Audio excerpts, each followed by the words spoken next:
Oke, kita mulai. Hari ini, anggap saja saya ini mentor saham Anda.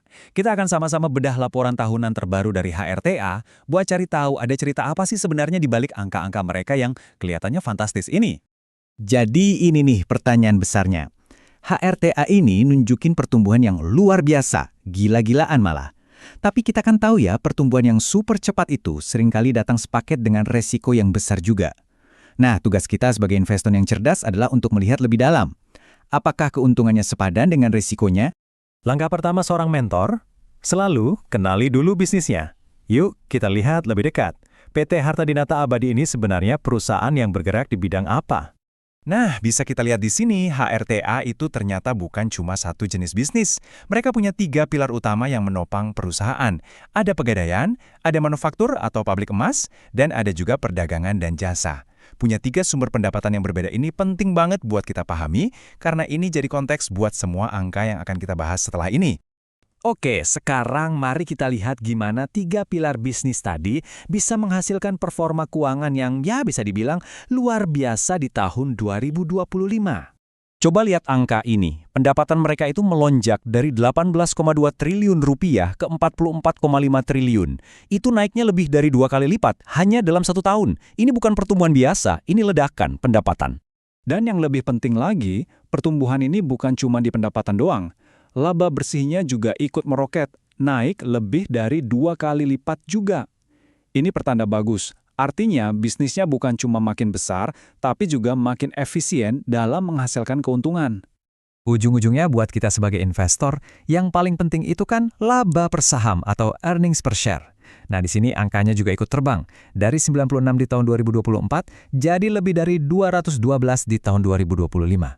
Ini kenaikan yang sangat-sangat signifikan. Tapi disinilah seorang mentor yang baik akan bilang, tunggu dulu. Jangan terlalu silau dengan angka-angka tadi. Pertumbuhan secepat ini pasti ada harganya. Sekarang kita perlu lihat tagihannya. Dan ini dia biayanya. Untuk mendanai pertumbuhan yang gila-gilaan itu, utang jangka pendek mereka membengkak hampir 3 kali lipat. Dari 2,7 triliun rupiah jadi 8,1 triliun rupiah. Ini jujur aja, risiko yang sangat besar untuk diambil dalam waktu sesingkat itu. Dan ini bukan cuma kata saya loh, auditor independen perusahaan, pihak luar yang memeriksa keuangan mereka, sampai menandai utang bank jangka pendek yang jumbo ini sebagai hal audit utama. Artinya apa? Artinya ini adalah risiko paling serius yang mereka temukan, yang bisa mengganggu kesehatan arus kas perusahaan di masa depan. Biar lebih kebayang, coba kita lihat komposisinya. 30% dari seluruh liabilitas perusahaan itu adalah utang bank jangka pendek. Dan kita tahu, utang jangka pendek itu artinya harus dilunasi dalam waktu dekat. Ini yang bisa bikin napas perusahaan jadi sesak. Risikonya nggak berhenti di situ. Untuk mendapatkan utang sebesar itu, mereka harus menjaminkan aset-aset inti mereka. Tanah, bangunan, mesin-mesin, bahkan persediaan emas mereka itu dijadikan jaminan ke bank. Jadi kalau sampai terjadi gagal bayar, semua aset itu bisa hilang. Taruhannya tinggi sekali. Oke, kita udah lihat laba yang fantastis dan utang yang bikin was-was. Sekarang, ujian terakhir dan yang paling penting. Apakah bisnisnya benar-benar menghasilkan uang tunai? Atau labanya cuma di atas kertas? Nah, ini dia jawabannya. Dan ini adalah kabar baik yang krusial. Setelah di tahun 2024 mereka bakar duit alias arus kasnya minus, di tahun 2025 mereka berhasil membalikkan keadaan secara dramatis. Arus kas dari operasionalnya positif sebesar 1,14 triliun rupiah. Ini bukti kalau mesin bisnisnya benar-benar menghasilkan cash. Baiklah, sekarang waktunya kita satukan semua potongan puzzle ini.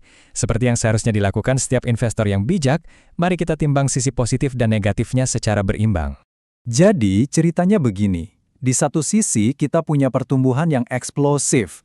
Pendapatan, laba, dan arus kas semuanya meroket. Kelihatan bagus sekali kan?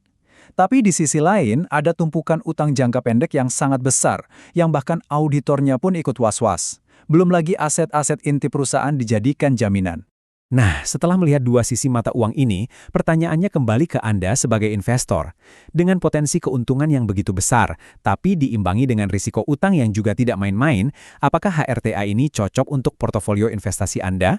Keputusan akhir, seperti biasa, ada di tangan Anda.